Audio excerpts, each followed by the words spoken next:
Cette semaine, dans Afrique, nous partons au Zimbabwe où l'on doit souvent faire la queue devant les magasins, les stations-service et aux distributeurs des banques. Le pays est en crise et ce n'est pas la première fois. Nous irons ensuite visiter les plantations de cannabis au Maroc qui attirent chaque année des milliers de touristes. Enfin, nous verrons que le Burkina Faso cultive l'héritage de Thomas Sankara 30 ans après sa mort. L'ancien président, surnommé le Che Guevara africain, est devenu un mythe sur le continent, malgré les côtés obscurs de son régime. Mais tout de suite, les titres de l'actualité. La Somalie est tristement habituée aux attaques des extrémistes, mais l'explosion d'un camion piégé samedi dernier a choqué le monde entier. Au moins 276 personnes ont été tuées et 300 blessées dans cet attentat, le plus meurtrier de l'histoire du pays. Il n'a pas été revendiqué, mais les autorités n'ont aucun doute sur la responsabilité des islamistes somaliens liés à Al-Qaïda, qui lancent fréquemment des attentats suicides dans Mogadiscio et ses environs. Al-Shabaab a commencé par tuer 10 personnes. Nous avons gardé le silence. Puis ils en ont tué 20. Et ensuite ils en ont tué 100. Aujourd'hui ils ont tué 300 civils somaliens innocents qui n'ont rien fait de mal. Des milliers de personnes ont manifesté contre Al-Shabaab dans la capitale et le reste de la Somalie. Plusieurs pays comme le Kenya, la Turquie, le Qatar et les États-Unis ont envoyé de l'aide médicale. Et en France, la tour Eiffel s'est éteinte en hommage aux victimes. Opération de dératisation et de désinsectisation à Antananarivo. La peste continue de faire des ravages à Madagascar et les ordures qui s'accumulent comme ici attirent les rats qui véhiculent la maladie avec leurs puces. Mais pour lutter contre ce fléau, les ONG doivent aussi faire preuve de pédagogie. Malgré la mort d'au moins 63 personnes, beaucoup sur la grande île refusent d'admettre l'existence même de l'épidémie et donc de prendre les mesures nécessaires. Les volontaires, quand ils sont sur le terrain, ils sont obligés de trouver les moyens pour convaincre, pour donner plus d'explications à ces personnes-là. Barricades de fortune, quartiers bloqués, gaz lacrymogène et expéditions punitives menées par les forces de l'ordre. La situation reste très tendue à Lomé et Sokodé, les deux plus grandes villes du Togo. 2 adolescents et 2 soldats ont été tués. Les manifestations contre le pouvoir ont été interdites. L'opposition réclame la démission du président Faure Gnassingbé, héritier d'une famille au pouvoir depuis 50 ans. Affrontement également au Kenya, où le gouvernement a lui aussi interdit les manifestations dans le centre des 3 principales villes du pays. 2 personnes ont trouvé la mort. L'élection du 26 octobre, prévue après l'annulation de celle du 8 août, est de plus en plus compromise et la tension monte dans le pays à mesure que la date approche. Le chef de la commission électorale s'est estimé incapable en l'état de garantir l'équité de ce scrutin. L'opposition a appelé à des manifestations le jour de l'élection, à laquelle elle refuse de participer. Le second tour de la présidentielle au Libéria se tiendra le 7 novembre. Les 2 candidats, George Weah, légende du football africain, et Joseph Boakai, l'actuel vice-président, ont un peu moins de 3 semaines pour convaincre les électeurs. Sur les 15 provinces du pays, George Weah l'emporte dans 11, y compris celle de la capitale Monrovia, dont il est sénateur depuis 2014.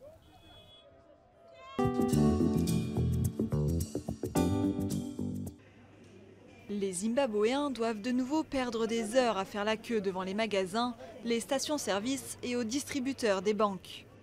Depuis quelques semaines, le pays connaît des pénuries en essence et en produits courants. Les retraits d'argent sont aussi limités et les commerçants en pâtissent. Les affaires vont mal et c'est de pire en pire parce que les gens ne peuvent retirer que 50 $ par semaine. Ils dépensent presque tout pour payer leur loyer et après il ne leur reste plus rien pour acheter des choses ici. Après la catastrophe de l'hyperinflation en 2008, le Zimbabwe a adopté le dollar américain comme seule monnaie d'échange. L'économie ne s'en est jamais vraiment remise. Le manque de liquidité est criant et le chômage omniprésent. Le gouvernement a émis des bond notes, théoriquement de la même valeur que le dollar. Mais personne n'a confiance dans ces billets d'obligation. C'est un problème de confiance sur les marchés. À l'approche des élections de 2018, cette incertitude va continuer, car les élections à venir vont avoir un impact sur les décisions politiques et économiques. Est-ce que le gouvernement va imprimer plus de billets d'obligation? On ne sait pas, ce qui entame encore plus la confiance dans le système et aggrave la situation. Au marché noir, le cours des bond notes a très vite dégringolé. Mais le président Robert Mugabe met en cause de soi-disant saboteurs, même si ses politiques de réforme agraire depuis 2000 sont largement responsables du désastre économique. Certaines personnes font tout pour manipuler la monnaie. Ce sont des traîtres. Ils sont parmi nous. Certains craignent aujourd'hui un retour à la crise de 2008, quand les prix avaient augmenté jusqu'à 500 milliards de pourcents.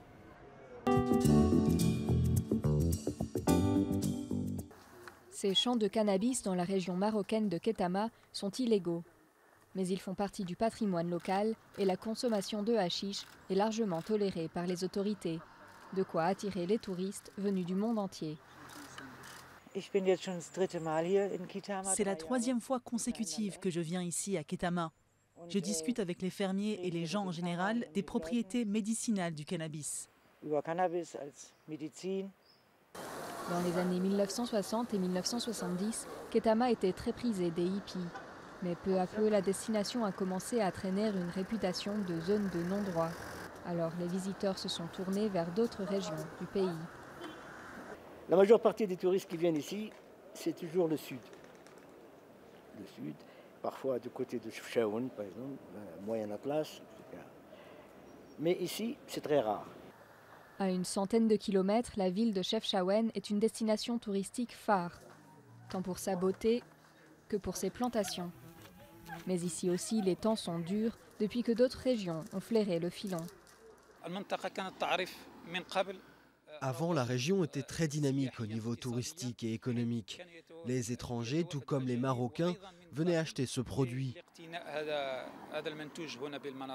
Mais nous avons connu une récession car d'autres régions ont commencé à cultiver le cannabis.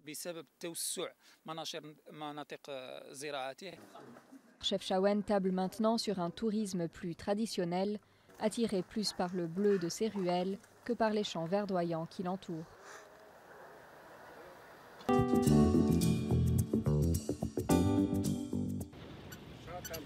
Dans les rues de Ouagadougou, l'icône de la révolution burkinabé est omniprésente. Assassiné il y a 30 ans, Thomas Sankara, le Che Guevara africain, fascine autant par son destin romantique que le mystère qui pèse encore sur sa disparition. Aujourd'hui, on peut dire que cet engouement autour de l'homme, autour du fait qu'on l'idéalise, entre griffes, est, à mon sens, uniquement tenu par ce souci de vivre dans une société plus juste. Arrivé au pouvoir par un coup d'État en 1983, à seulement 33 ans, Thomas Sankara a bousculé la scène postcoloniale en débaptisant son pays appelé Haute-Volta pour le renommer Burkina Faso, le pays des hommes intègres. À la tête d'un comité national de la Révolution, Thomas Sankara gouvernait en treillis et pistolet à la ceinture et se déplaçait avec une simple petite voiture. C'était dur pour certains, on va dire les nantis, les richards à l'époque. Ils avaient l'impression que la révolution était venue pour certains pour leur retirer leur avantage. Mais pour, on va dire, le Burkinabé moyen, nous, on était vraiment contents. Assassiné par un commando en 1987, c'est son compagnon d'armes, Blaise Compaoré, qui prendra la tête du nouveau régime pour les 27 années suivantes, rendant impossible toute investigation sur la mort de Sankara. Mais la chute de Blaise Compaoré en 2015, à la faveur d'un soulèvement populaire, a permis de relancer une enquête judiciaire, tout comme les commémorations en hommage aux révolutionnaires.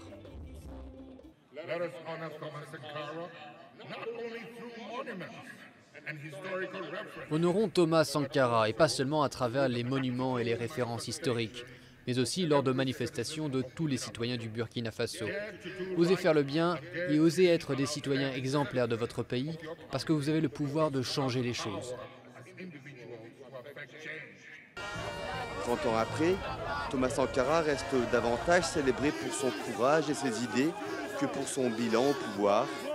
Mais de nombreux activistes de la société civile du Sénégal à la République démocratique du Congo se réclament de son héritage politique pour contester les régimes en place.